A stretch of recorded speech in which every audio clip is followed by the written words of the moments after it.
अगर आपको जानना है कि कोई इंसान कितना ज़्यादा डिसिप्लिन्ड है या फिर वो अपनी लाइफ में कितनी ज़्यादा चीज़ों को प्रोक्रास्टिनेट करता है या फिर उसकी लाइफ में डिस्ट्रैक्शंस का कितना ज़्यादा उस पर अफेक्ट पड़ता है, तो आप बस उससे एक क्वेश्चन पूछिए कि सुबह उठते ही वो सबसे पहला काम क्या करता है और कितनी देर करता है। क्योंकि जो सुबह उठने वाला काम जो आप उठते ही करते हैं, हो सकता है आप रील्स स्क्रॉल करते हो सकता है आप पढ़ने बैठते हो। वो काम डिसाइड करता है कि लगभग आपका पूरा दिन कैसे जाने वाला है। क्या वो प्रोडक्टिव जाएगा या फिर वो वेस्ट जाएगा? आपकी सेल्फ एस्टीम पूरे दिन हाई रहेगी या फिर आपकी सेल्फ एस्टीम डाउन रहेगी? आप ज़्यादातर काम को प्रोक्रेस्टिनेट करेंगे या फिर उसे कर लेंगे कंप्लीट? ये आपका पहला काम ही डिसाइड करने वाला है। कैसे, आइए समझते हैं। देखिए, हम जब सुबह उठते हैं तो शुरू के 15 मिनट से लेकर के 30 मिनट्स तक एक फिनोमिना होता है, उसे हम कहते हैं स्लीप इनर्शिया। स्लीप इनर्शिया का मतलब है कि जब आप सुबह उठे तो आप हल्की-हल्की आधी नींद में हैं और आधे आप होश में हैं। आप इसे ऐसे समझ लीजिए जैसे 70-60% होश में हैं और 30 टू 20% आप सोए हुए हैं। तो इस वाले फेज़ में ना हमारा कॉग्निशन लो रहता है, डिसीजन लेने की कैपेबिलिटी लो रहती है, लॉजिकल पार्ट बहुत ज़्यादा हेल्प नहीं कर पाता है। इसलिए जो भी आप डिसीजन लेते हैं इस फेज़ में, वो अक्सर गलत रहते हैं। एग्ज़ाम्पल के तौर पे आप क्या डिसीजन लेंगे सुबह उठते ही? आप डिसीजन ले रहे हैं कि थोड़ी देर और सो जाता हूँ, 10 मिनट और सो जाता हूँ। जैसे-जैसे आप उस टाइम को एक्सपेंड कर रहे हैं, मान लीजिए आपने डिसाइड किया 10 मिनट और लेट लेता हूँ। जैसे ही आपने सोचा 10 मिनट और लेट लूँगा, तो अब ये फ़ेज़ फिर से शुरू होने वाला है। ध्यान रखना, मतलब एक लूप में फँसने वाले हो। दूसरा डिसीज़न आपने लिया, फ़ोन उठा के देखने लग गए आप। क्यों? क्योंकि डिसीज़न पावर अभी पूरी तरीके से आपके प्रीफ्रंटल कॉर्टेक्स के हैंडल में नहीं आई है। प्रीफ्रंटल कॉर्टेक्स मतलब जो कॉग्निटिव एक्टिविटीज़ हैंडल करता है, जो आपकी विल पावर भी हैंडल करता है, बाकी सारी चीज़ें भी देखता है, उस पर पूरी तरीके से कंट्रोल नहीं आया है। इसके साथ-साथ जब आप सुबह उठते हैं, तो सुबह उठते ही आपका जो ब्रेन है, वो बहुत ही ज़्यादा बिलीफ्स को लेकर के एक्सेप्टेंस रखता है या इन्फॉर्मेशन को लेकर के एक्सेप्टेंस रखता है। जैसे मान लीजिए, सुबह उठते ही आपने फ़ोन चलाना शुरू किया। फ़ोन में आप जो भी देख रहे हैं, ब्रेन कहीं न कहीं लॉजिकल पार्ट को थोड़ा-सा कम यूज़ करके एज़ इट इज़ उस चीज़ को एक्सेप्ट करेगा। इसका मतलब ये नहीं कि जो बिल्कुल इलॉजिकल चीज़ें हैं, उसको एक्सेप्ट कर लेगा। जैसे एग्ज़ाम्पल के तौर पर मान लीजिए सुबह उठते ही आपने फ़ोन चलाया, आपने रील्स देखी। रील्स में देखा आपने कोई इन्फ्लुएंसर जो अपनी अमीरी शो ऑफ कर रहा है, तो कहीं न कहीं आपका सबकॉन्शियस माइंड चीज़ें कंपैरिज़न में लेकर के आएगा और ब्रेन उधर ज़्यादा तर्क ना लगा करके उसको एक्सेप्ट कर लेगा एज़ इट इज़, मतलब उसका फ़र्क बहुत ज़्यादा आपके ऊपर पड़ने वाला है। आपके ब्रेन ने कुछ समय के लिए because of your sleep inertia उसने क्रिटिकल थिंकिंग थोड़ी-सी कम कर दी है। उसने अपने प्रीफ्रंटल कॉर्टेक्स का यूज़ बहुत इफ़ेक्टिवली नहीं कर पा रहा है, जितना वो पूरे दिन में करता है। थोड़ा-सा वहाँ पर कम है। इसके साथ-साथ ऐसा कंटेंट जो आपके सेल्फ क्रिटिसिज़्म को प्रेरित करे, जो आपको थोड़ा हीन भावना में ले जाए या फिर आपका एडल्ट बेस्ड कंटेंट, वो यहाँ पर फ़र्क डालेगा बिकॉज़ क्रिटिकल थिंकिंग नहीं है, तो आप उसमें और इंडल्ज होते चले जाओगे। और फिर आप इसके बाद जो-जो अपने बारे में सोचोगे या फिर आप ये थॉट प्रोसेस आपका अपने बारे में चल सकता है और फिर ये सब देखने के बाद आपका अपने प्रति जो बिलीफ बनेगा, उसकी पकड़ थोड़ी ज़्यादा स्ट्रॉन्ग हो सकती है, लंबे समय के लिए। इसके साथ-साथ सुबह उठते ही आपका एक आइडेंटिटी बनाने वाला प्रक्रिया शुरू हो जाती है अपने ही प्रति। आइडेंटिटी का मतलब है कि आप अपने आप को किस आइडेंटिटी में देखते हैं? क्या आप अपने आप को प्रोड्यूसर आइडेंटिटी में देखते हैं या फिर आप अपने आप को कंज्यूमर आइडेंटिटी में देखते हैं? कंज्यूमर आइडेंटिटी का मतलब है ऐसा इंसान, एक ऐसी आइडेंटिटी जो चीज़ें कंज्यूम करने में ज़्यादा विश्वास रखता है। एक प्रोड्यूसर आइडेंटिटी का मतलब जो प्रोडक्शन में, जो कुछ बनाने में ज़्यादा विश्वास रखता है। और ये जो आइडेंटिटी बनाना होता है, बहुत इम्पोर्टेंट होता है। रीज़न ये कि आपकी जो ज़्यादातर आदतें हैं और आपके जो ज़्यादातर काम हैं, पूरे दिन को लेकर के, अब वो आपके आइडेंटिटी के साथ चलने वाली है। यहाँ पे एक डोमिनो इफ़ेक्ट देखने को मिलेगा। डोमिनो इफ़ेक्ट का मतलब है कि आपने अपनी एक आइडेंटिटी बनाई। आइडेंटिटी बनाना मतलब एक एक्शन के वजह से आइडेंटिटी बनी। आपने फ़ोन चलाया मतलब कंज़्यूमर आइडेंटिटी। अब आप क्या करेंगे, पूरे दिन कंज़्यूम करने का, एंटरटेनमेंट देखने का, कंज़्यूम करने का प्रयास चलता रहेगा, एक डोमिनो की तरह। जैसे डोमिनो का मतलब है, एक ताश का पत्ता अगर गिरता है, तो बाकी जो ताश के पत्ते हैं, उसके साथ गिरने लग जाते हैं। सेम एक काम आपने शुरू किया, उसके साथ-साथ उसी आइडेंटिटी से रिलेटेड बाकी काम भी होते रहेंगे। मतलब उन कामों में फ्रिक्शन कम लगेगा, इन कंपैरिज़न विद प्रोडक्टिव कामों में। लेकिन दूसरे हाथ पे, अगर आपने कोई प्रोडक्टिव काम किया, तो यहाँ पर भी डोमिनो इफ़ेक्ट लगेगा। अब क्या होगा, जो फ्रिक्शन ज़्यादा लगना था पूरे दिन के प्रोडक्टिव कामों में, जो आप प्रोक्रेस्टिनेट पहले से करते आ रहे थे, उनमें अब फ्रिक्शन कम लगेगा। रीज़न रीज़न ये कि सेल्फ एस्टीम डेवलप होना शुरू हो गया है। सेल्फ एस्टीम का मतलब है, आपने सबसे पहले पीरियड में आपने अपना प्रोडक्टिव काम दिखाया, आइडेंटिटी बनी, अब ब्रेन उस आइडेंटिटी को फ़ॉलो करेगा पूरे दिन, काफ़ी हद तक। एक और देखिए, शुरू के 15 से 30 मिनट में तो आपने समझा एक स्लीप इनर्शिया वाला पीरियड होता है। मतलब अब ब्रेन क्या कर रहा है, ब्रेन धीरे-धीरे करके अपनी जो अनकॉन्शियसनेस है, जो स्लीप के बाद थोड़ी-सी रहती है, वो कम करना शुरू कर रहा है। अब जैसे-जैसे वो कम कर रहा है, मतलब अलर्टनेस की तरफ जा रहा है, अब यहाँ से आपका सीएआर, सीएआर का मतलब कॉर्टिसोल अवेकनिंग रिस्पॉन्स। इसका मतलब ये है कि जैसे-जैसे आपकी वो जो बेहोशी, नींद वाली बेहोशी थी, वो कम होती जा रही है, इसके साथ-साथ आपका जो कॉर्टिसोल है, जो स्ट्रेस हार्मोन है, स्ट्रेस हार्मोन मतलब ये आपको बेचैन नहीं कर रहा, ये आपका अलर्टनेस बढ़ा रहा है, क्योंकि एक specific amount of stress hormone ज़रूरी होता है अलर्टनेस और फोकस बढ़ाने के लिए। वो बढ़ता चला जा रहा है। एक ऐसा पॉइंट आता है जब दोनों फिनोमेना एक साथ घटित हो रहे होते हैं।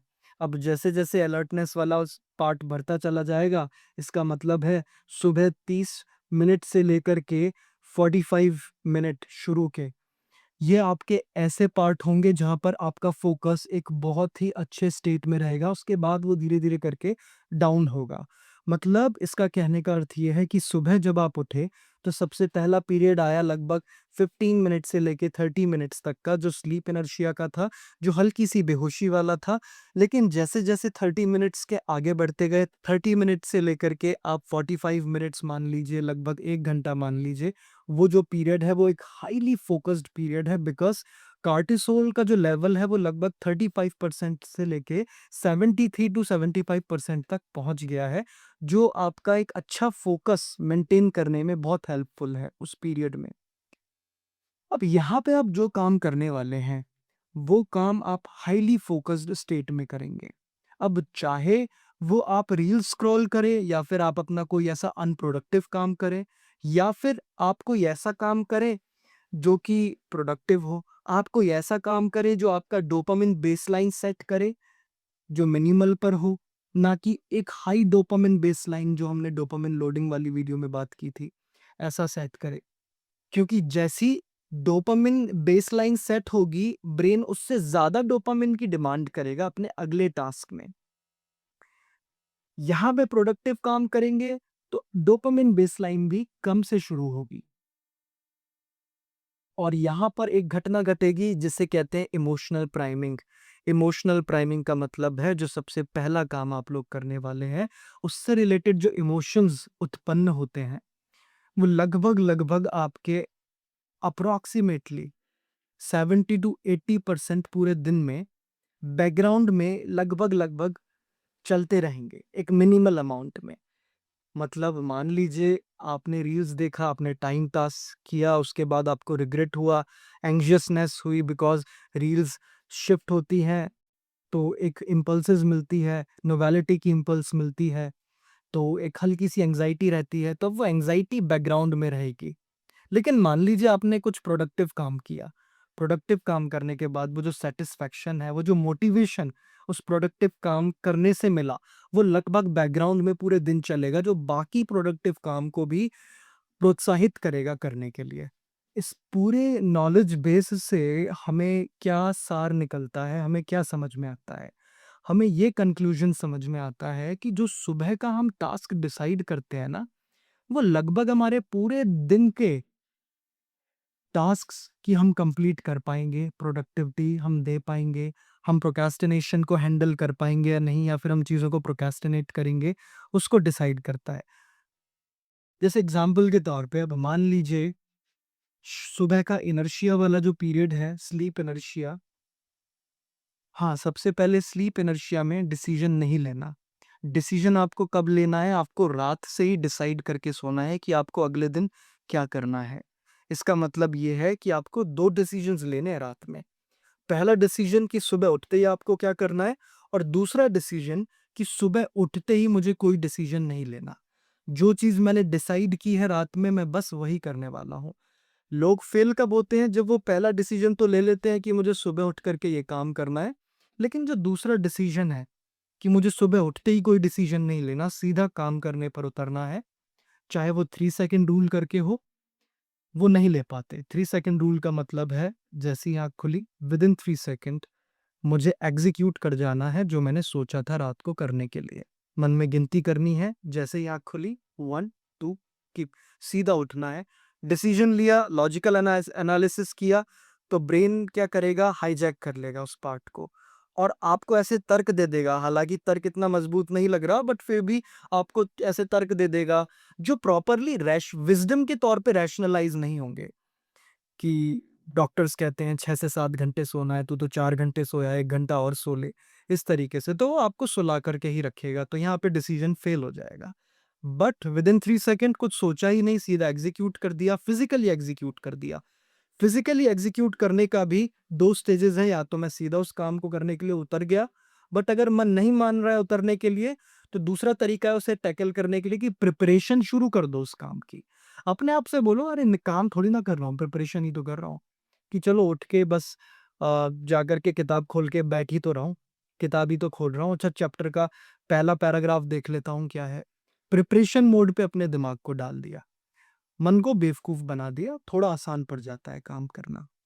तो हम वापस आते हैं, जो हमारा इनर्शिया पीरियड है, उसमें मैंने डिसाइड किया, अगर तो मैं मोस्ट प्रोबेबली नीचे की तरफ जाऊँगा, क्योंकि मेरा मन मेरे को कन्विंस कर रहा है, ऑटो पायलट मोड पर भी है, कन्विंस भी कर रहा है कि फ़ोन उठा ले। तो फ़ोन उठाया, फ़ोन उठा कर के रील्स स्क्रॉल करनी शुरू की। जैसे ही मैंने रील्स स्क्रॉल शुरू की, अब वहाँ पर एंग्ज़ायटी क्रिएट होनी शुरू हो गई अंदर ही अंदर, जो लगभग इमोशनल प्राइमिंग की वज़ह से बैकग्राउंड में पूरे दिन चलने वाली है। इसके साथ-साथ क्योंकि मैं कोई प्रोडक्टिव काम नहीं कर रहा हूँ, मुझे पता है, तो अंदर ही अंदर एक रिग्रेट वाली भावना भी रहती है, एंग्ज़ायटी वाली भावना भी रहती है। अब वो क्या करेगी, बाकी के आगे काम जो मुझे करने थे, उन्हें प्रोक्रेस्टिनेट करवाएगी। बिकॉज़ वो हैवीनेस है। हैवीनेस जो फीलिंग, जो नेगेटिव इमोशन है, वो कभी भी आपको रेडी नहीं करेगा। रिग्रेट आपको कभी भी प्रोत्साहित नहीं करने वाला है आपको काम करने के लिए लगातार। आपको ऐसा ज़रूर फ़ील होता होगा कि अगर कोई पछतावा मेरे मन में है, तो पछतावा मुझे मोटिवेट करेगा उस काम को कंप्लीट करने के लिए, बट एक्चुअली एक बार मोटिवेट कर दिया एक टास्क को लेकर के, बट वो लगातार लॉन्ग पीरियड में काम नहीं आने वाला है। पछतावा अपने साथ एक अजीब-सा इमोशन जो है, वो आपको, पछतावा अपने साथ एक टेंडेंसी रखता है पीछे खींचने की, हैवीनेस आपको मोटिवेट, लेकिन अगर वहाँ पे हैवीनेस की जगह आपने सुबह उठा और डिसाइड किया कि कुछ प्रोडक्टिव काम करता हूँ, आपने वो प्रोडक्टिव काम किया। अब उससे जो सैटिस्फैक्शन मिलने वाली है, जो खुशी मिलने वाली है, वो एक पॉज़िटिव इमोशन है, वो पछतावे की तरह नहीं है। वो मोटिवेट करेगी बाकी काम करने के लिए। और पूरे दिन में एक इमोशन जो बैकग्राउंड में थोड़ी इंटेंसिटी में चलता रहेगा, खुशी वाला, यहाँ पर एंग्ज़ायटी वाला। फिर आप आगे गए, आपने उसी वजह से चीज़ों को प्रोक्रेस्टिनेट किया, आपने दूसरा अनप्रोडक्टिव काम किया। जैसे ही दूसरा अनप्रोडक्टिव काम किया, चिड़चिड़ापन आना शुरू धीरे-धीरे करके, बिकॉज़ बैकग्राउंड में वो इमोशन तो चल ही रहा है। उसके साथ-साथ यहाँ पे आपकी आइडेंटिटी भी बिगड़ गई, जो बाकी नेगेटिव कामों को अब और अनप्रोडक्टिव कामों को अट्रैक्ट करने वाली है। और अगर आपने कुछ प्रोडक्टिव करने की कोशिश करी भी, पूरी विल पावर के साथ, तो बहुत जल्दबाज़ी से में या फिर बहुत ही हबड़-तबड़ में या बहुत ज़्यादा डिस्ट्रैक्शन में, बीच-बीच में मन बहुत ज़्यादा भटक रहा है, वैसे आप करने वाले हो जिसका आपका पूरा दिन फिर खराब होने के चांसेस रखता है। लेकिन यहाँ पर उस पॉजिटिव बैकग्राउंड में जो चल रहा है, प्लस आपकी जो आइडेंटिटी बन गई है, वो आपको मोटिवेट करेगी और ज़्यादा काम करने के लिए और ज़्यादा काम करने के लिए। हबड़-तबड़ नहीं रहेगी, क्वालिटी दिखेगी काम में और आपका लगभग-लगभग दिन सफल हो जाएगा। देखिए, अब इसको समझने के लिए, इसको ठीक करने के लिए सबसे पहले आप उठते ही एक रूल बना लीजिए कि सुबह उठते ही 30 मिनट तक मुझे फ़ोन तो देखना ही नहीं है। बिकॉज़ फ़ोन सबसे ज़्यादा कारण है उस बैकग्राउंड में एंग्ज़ायटी या कुछ ऐसे नोवेलिटी वाले फैक्टर्स को पूरे दिन चलाने के लिए, जो आपका सुबह का जो पीरियड है, वो खा जाएगा, जो अटेंशन फ़ोकस वाला पीरियड है, वो खा जाएगा। इसके साथ-साथ एक प्रोड्यूसर माइंडसेट से चलना है, जिसकी अभी हमने बात की थी, कि मुझे प्रोडक्टिव काम उठाने हैं। वो प्रोडक्टिव काम क्या-क्या हो सकते हैं, वो आपके ऊपर है। आप किस काम को प्रोडक्टिव मानते हो? हो सकता है आप कोई स्किल सीखने वाले काम को प्रोडक्टिव मानते हो सकता है आप पढ़ाई को प्रोडक्टिव मानते हो सकता है फिज़िकल एक्सरसाइज़ को प्रोडक्टिव मानते हो। वो काम यहाँ पर आ सकते हैं। शुरू में आप प्रोडक्टिव काम से शुरू करें, तो ये आपका माइंडसेट डेवलप करेगा। एक रूल है, दैट इज़ 10-10-10 रूल। 10-10-10 रूल में आपको क्या करना होता है, सुबह उठते ही 10 minute breathing exercise. Breathing exercise जो आपको धीरे-धीरे करके आराम से इस पीरियड से लेकर के बी पीरियड में लाने में हेल्प करेगी।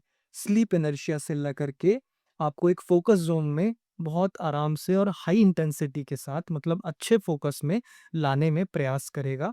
ब्रीदिंग एक्सरसाइज़ और ब्रीदिंग माइंडफुलनेस में डिफ़रेंस होता है। ब्रीदिंग एक्सरसाइज़ हो सकता है आपका आप बॉक्स ब्रीदिंग कर सकते हो या कोई प्राणायाम कर सकते हो यहाँ पर, सिर्फ़ 10 मिनट के लिए। इसके साथ-साथ एक रूल आप फ़ॉलो कर सकते हैं, जो कहते हैं 10-10-10 रूल। 10-10-10 रूल क्या कहता है, सुबह उठते ही साथ सीधा पानी पियो, बट तुरंत फ्रेश होने ना जाओ।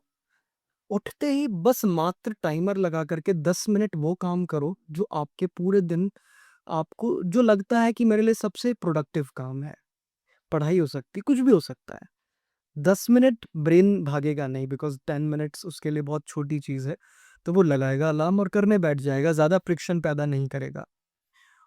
10 मिनट उसे करने के बाद आप अगले 10 मिनट के लिए फ्रेश होने जा सकते हैं। अगर आप फ्रेश होना थोड़ा लेट जाते हैं, तो इस 10 मिनट में आप ब्रीदिंग माइंडफुलनेस कर सकते हैं।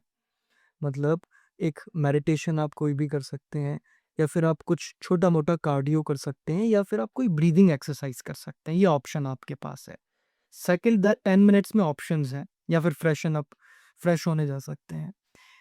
तीसरा जो 10 मिनट है, ये फिर से वापस कहता है कि फिर से बस 10 मिनट के लिए बैठो। यहाँ पे भी ब्रेन भागेगा नहीं, क्योंकि आप सिर्फ 10 मिनट के लिए पढ़ने बैठे हो। जब आप 10 मिनट के लिए बैठोगे, यहाँ से आपका ब्रेन मोमेंटम बनाना शुरू कर सकता है। आप उसे धीरे-धीरे करके उसका उठने का चांसेस पढ़ाई से अब फ्रिक्शन थोड़ा कम हो सकता है। और इसके साथ-साथ कुछ डिसिप्लिन बनाने वाले फैक्टर्स, जैसे फ्रिक्शन कम रखना, आप सुबह पहले ही प्रिपरेशन रात को पहले ही प्रिपरेशन कर सकते हो कि सुबह आप क्या काम करने वाले हो। जैसे आपने जो चैप्टर पढ़ना है, स्पेसिफिक, वो स्पेसिफिसिटी ब्रेन में होनी चाहिए। वो बुक का चैप्टर खोल करके, या फिर वो बुक टेबल पे प्रॉपरली आप रख सकते हो, चेयर को ठीक कर सकते हो कि सुबह उठते ही आप वो काम कर सको, ताकि बीच में कोई गैप ना आए, कोई फ्रिक्शन ना आए। ये वाले ऐसे कुछ पॉइंटर्स, कुछ फैक्टर्स आप मेरी एक वीडियो में देख सकते हो, डिसिप्लिन की वीडियो, उसमें आपको मिल जाएगा, तो यहाँ पे भी वो फॉलो कर सकते हो। तो पूरी वीडियो का सार ये है, सुबह वाला काम पूरे दिन की प्रोडक्टिविटी सेट करने वाला है, तो वो थोड़ा होश में करें कि आप क्या काम करते हैं।